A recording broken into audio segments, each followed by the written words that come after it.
Halo semuanya, untuk kali ini kita akan membahas mengenai Kingdom Animalia. Untuk video kali ini kita akan lebih mendalam tentang film Porifera dan Solenterata. Adapun ciri-ciri dari Kingdom Animalia, yaitu Kingdom Animalia merupakan organisme eukariotik, kemudian multiseluler. Animalia tidak mempunyai dinding sel. Animalia dapat bergerak aktif, tidak berklorofil sehingga bersifat heterotrof. Kemudian habitat dari Animalia ini ada di darat dan akuatik. Reproduksinya secara seksual dan aseksual. Kemudian kingdom ini mempunyai keanekaragaman paling tinggi. Yang pertama kita akan bahas mengenai simetri tubuh dari Kingdom Animalia. Ada simetri radial. Simetri radial menggambarkan bahwa hewan mempunyai bagian tubuh yang tersusun melingkar. Apabila diambil garis yang melewati, mulut akan menghasilkan bagian-bagian yang sama. Kemudian hewan ini hanya memiliki bagian oral atau puncak dan bagian aboral atau dasar. Contohnya pada bintang laut, termasuk ke dalam film Echinodermata. Kemudian ada simetri bilateral. Simetri bilateral menggambarkan hewan yang bagian tubuhnya tersusun bersebelahan dengan bagian yang lain. Apabila diambil garis memotong yang melewati mulut dan anus, akan menghasilkan bagian yang sama antara sisi kiri dan kanan. Hewan dengan simetri bilateral memiliki sisi atas dorsal, sisi bawah ventral, sisi kepala itu anterior, kemudian sisi ekor posterior dan sisi samping lateral. Contohnya pada manusia dan ikan. Kemudian lapisan penyusun. Berdasarkan jumlah lapisan tubuh, hewan dapat dibedakan menjadi dua, yaitu diploblastik dan triploblastik. Hewan diploblastik ini memiliki dua lapisan sel pembentuk tubuh, yaitu ada ektoderma, lapisan luar, dan endoderma pada lapisan dalam. Contohnya pada Hydra, pada Solenterata. Kemudian hewan triploblastik memiliki 3 lapis sel pembentuk tubuh. 3 lapis sel tersebut yaitu ada ektoderma, mesoderma, dan endoderma.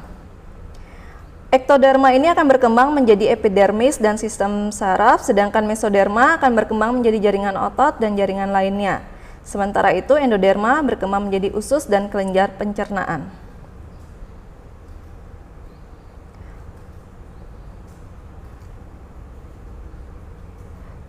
Kemudian untuk triploblastik ini dibagi lagi menjadi 3 bagian, yaitu ada yang acelomata, pseudocelomata, dan celomata. Kemudian untuk yang acelomata, dia tidak memiliki, bisa diperhatikan, dia tidak memiliki selom atau rongga. Contohnya pada cacing pipih. Sedangkan pseudocelomata memiliki rongga semu atau namanya pseudocelom. Contohnya pada cacing gilik. Kemudian celomata memiliki rongga yang jelas, yaitu contohnya pada cacing tanah. Untuk selanjutnya kita masuk ke film Porifera. Porifera berasal dari kata porus yang berarti lubang kecil atau pori, dan fere yang berarti mempunyai. Jadi Porifera ini mempunyai sistem kanal atau saluran air yang mensirkulasikan air dalam tubuhnya. Kemudian hewan ini merupakan hewan multiseluler diploblastik. Kemudian reproduksi pada Porifera dapat berlangsung secara aseksual dan seksual. Sedangkan reproduksi aseksualnya terjadi dengan cara pembentukan tunas atau kuncup. Lapisan terdalam tubuh Porifera dibangun oleh sel-sel leher yang mempunyai flagela. Sel-sel leher ini berfungsi untuk mencerna makanan. Bisa diamati irisan melintang dari tubuh Porifera. Ini yang bagian sel-sel yang untuk mencerna makanan, yaitu kuanosit. Kemudian ada tipe saluran air Porifera. Porifera dibagi menjadi 3 bagian, yaitu berdasarkan tipe saluran airnya, ada askon, sikon, dan leukon. Yang pertama akan kita bahas yaitu tipe askon. Kalian bisa amati untuk yang askon itu ada osculum. Pertama, air akan masuk melalui ostia, kemudian ke rongga tubuh, kemudian keluar melalui osculum. Sedangkan pada sikon itu dari pori-pori kulitnya, kemudian ke rongga tubuh, kemudian keluar melalui osculum. Sedangkan pada tipe leukon itu dari pori kulit, kemudian salurannya itu berbentuk radial, kemudian keluar melalui osculum.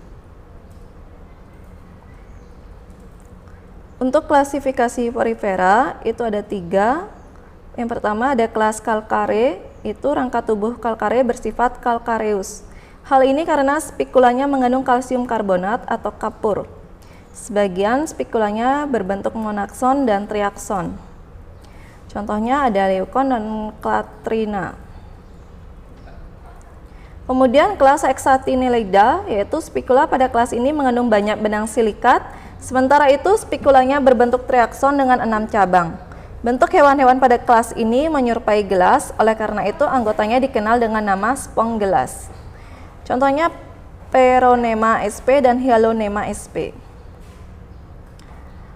Yang ketiga yaitu kelas Demospongia. Hewan anggota kelas ini bertulang lunak karena tidak mempunyai rangka. Apabila ada yang memiliki rangka, maka rangkanya tersusun dari serabut-serabut spongin dengan spikula dari zat silikat. Bentuk spikulanya ada yang monakson atau tetrason. Contohnya adalah Eospongia sp dan Spongia sp. Kemudian kita akan masuk ke filum Solenterata. Ciri-ciri dari Solenterata yaitu bersifat diplobastik, mengalami bentuk polip dan medusa. Bentuk polip ini pada saat mencari makan dan bentuk medusa ini pada saat dia bereproduksi. Pada bagian ektoderm, terutama bagian tentakel, terdapat sel jelatang yang disebut keni 12. Kemudian di dalam keni 12 terdapat nematokis. Nematokis inilah sebagai alat penyengat yang bisa membuat gatal mangsanya. Kemudian apabila bertemu dengan mangsanya, nematokis ini bisa dilepaskan dan mengeluarkan zat racun hipnotoksin.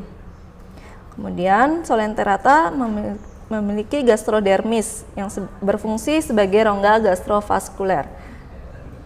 Selanjutnya bersifat hermaprodit atau gonokoris. Kalian bisa amati untuk gambarnya struktur tubuh dari Solenterata. Ada yang berbentuk molip dan ada yang berbentuk medusa.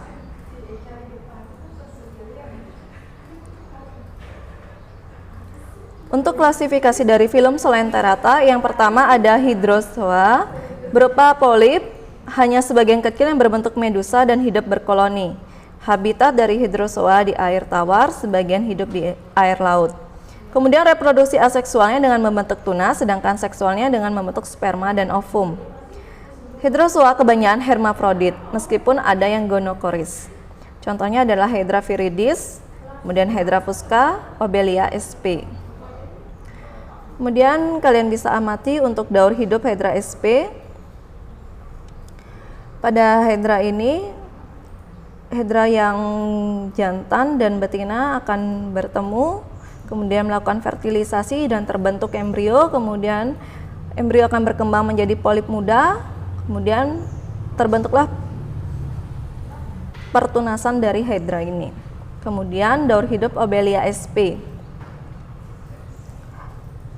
Untuk Obelia sp ini ada polip untuk mencari makan dan polip untuk reproduksi.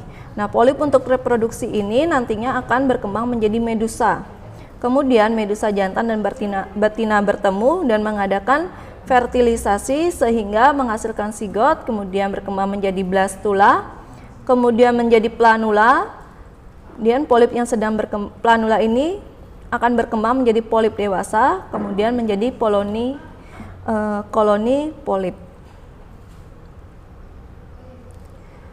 Kemudian ada Scyphozoa, bentuk tubuh seperti mangkuk terbalik. Fase medusa Scyphozoa lebih dominan daripada polip. Tempat hidupnya di laut kebanyakan bersifat gonokoris. Scyphosua mempunyai kelenjar kelamin terdapat dalam kantung-kantung ruang gastrikum. Contohnya adalah Aurelia aurita, yaitu ubur-ubur.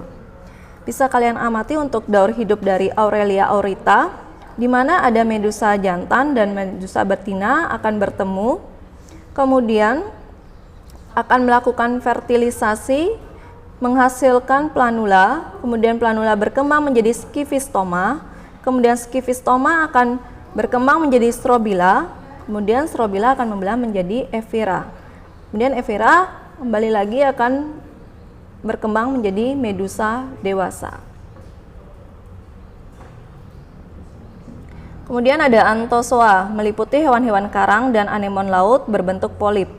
Hewan-hewan ini tidak bertangkai, biasanya terbungkus skeleton eksternal yang disebut karang. Anthozoa mempunyai tentakel yang terdapat di sekitar mulut, jumlahnya banyak. Mulutnya memanjang bermuara di dalam tabung yang disebut stomodeum. Stomodeum memanjang memasuki rongga gastrovaskuler yang terbagi menjadi beberapa ruang kompartemen oleh pembatas vertikal. Contoh hewan yang termasuk ke dalam Anthozoa adalah mawar laut, Acropora, Meandrina, Montastrea. Sekian untuk pembahasan dari filum Forevera dan Solenterata. Terima kasih.